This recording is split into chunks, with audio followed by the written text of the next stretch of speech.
A Lost Perspective, Jughead, Desmond versus Juliet. This is my attempt to prove that Desmond detonated Jughead in Season 2, not Juliet in Season 5. My assumptions are: Jacob or the island can teleport people through time to where and when they need to be. Via Domus is not canon. The locations revealed add a complexity that isn't needed. After seeing the trick with the bomb on the submarine and the loophole that Jacob allowed to happen, I felt the incident was indeed more complicated than was presented to us. Most of the evidence from lost episodes include Further Instructions 3.3, Jughead 5.3, 3.16, 5.6, The Variable 5.14, and The Incident 5.16. This blog also helped me to understand the design of the Jughead. My main arguments are: Jughead is a dud. Daniel accurately predicts what will happen when Jughead is detonated. Juliet and friends are teleported at the incident. A non-detonated Jughead contains the leak and poisons the light. Dharma is left behind to modify the swan around Jughead. Desmond finally detonated a failsafe at the swan, which is a modified Jughead. In early models of Jughead's type of nuclear bomb, there was a vulnerability to outside radiation that could render the device untriggerable. This radiation interference could have affected the device as soon as it entered the island. Daniel, after a visual inspection, notices obvious degradation to the outside shell and infers damage to the inside as well. We know that at least one soldier died from radiation poisoning, and some of the others are suffering it as well.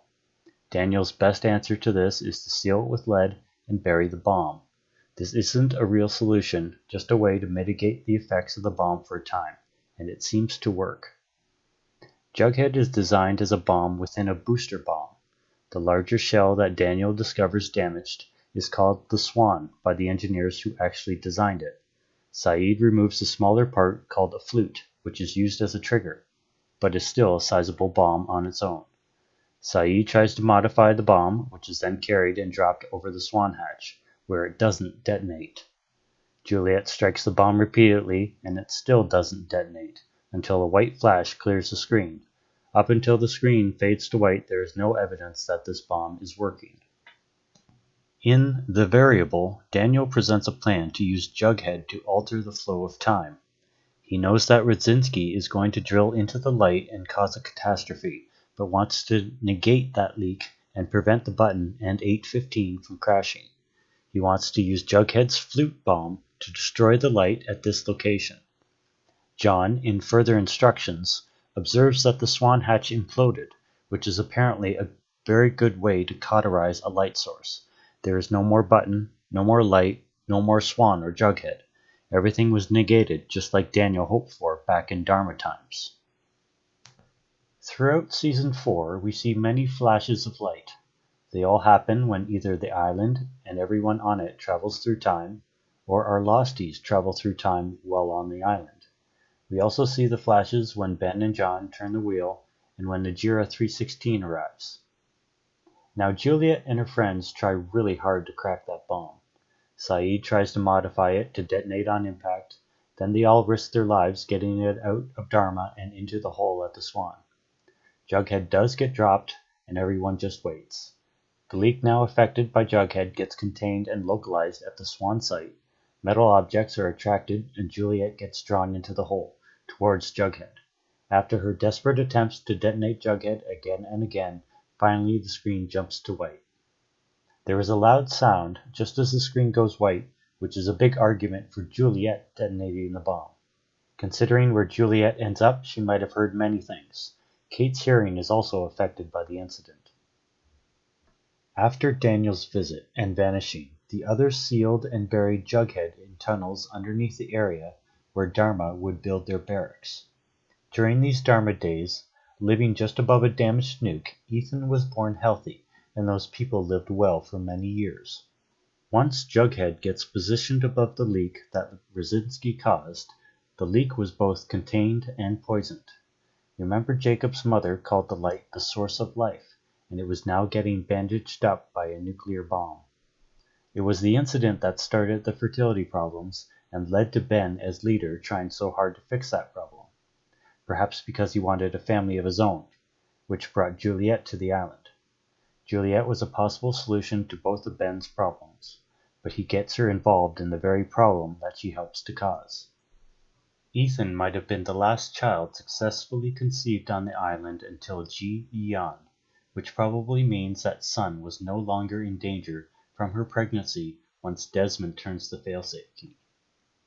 At Daniel's warning, Chang sends most of the Dharma Initiative civilians off the island. Most of those at the Swan during the incident are killed, leaving Brzezinski and Chang to witness Jughead getting dropped and our losties vanish into thin air. Metal reacts badly to the leak, but there was a supply of water at the site that they could have used to stifle the leak. We've seen that work before. The time given to Brzezinski and the injured Chang would allow them to pour concrete over everything, further containing their leak. The original Swan hatch is built for isolation, but a new button designed as a release valve for the leak is now added. Chang knows that these people were from the future and were doing this for a good reason. He could take Daniel's plan and do what Saeed could not. He set up a working trigger for the flute device for when the time came to test the theory. They then film the orientation video, and Brzezinski mans the Swan hatch with Kelvin. Things go south when the purge happens and the Swan is isolated. Brzezinski edits the film and starts the hidden map. After years of isolation and unrelenting duty at the Swan, Brzezinski kills himself. Kelvin manages to bury him and carries on with Daniel's obtuse mission, which has been boiled down to turn the failsafe key if anything goes wrong. Now it's just a matter of time. Desmond arrives on the island because of a desperate emotional decision to prove himself before marrying Penny. His confusion only continues as Kelvin brings him in and tells him about the button to save the world. Kelvin is unfortunately killed, which also causes the button to not quite get pushed, which brings down 8:15. This timing is amazing considering some of the people on the plane are those who caused the button to be created. John later causes the button to break and forces Desmond to use the fail-safe key, which he has no idea what it will do. Finally, Daniel's plan gets enacted, detonating Jughead, except that Desmond is the one directly affected by the light, and is now the person who can change the timeline. We see him do this in Flashes Before Your Eyes, The Constant, Happily Ever After, and The End. Daniel's plan expected everything to be nullified, which is what happened to the leak and Jughead. Daniel, however, wanted to change the future. Instead, he maintained the past while setting up Desmond. He does succeed at changing the future, but indirectly through Desmond's future sight and EM resistance. If the leak is gone and Jughead is gone, then I assume that the pregnancy issues are gone as well. At the end of Season 2, women will survive their second trimester, meaning that Sun never had to rush off the island to protect Ji-yeon in Season 4. My major conclusions are: Juliet was part of the efforts that started the pregnancy issues that brought her to the island. The Swan hatch replaced the broken Swan booster shell of Jughead, which Desmond eventually detonated. Once Jughead detonated, Sun was no longer in danger from her pregnancy. Desmond was a future-altering tool created by Jacob using the incident, so that he could weaken Men in Black in the end.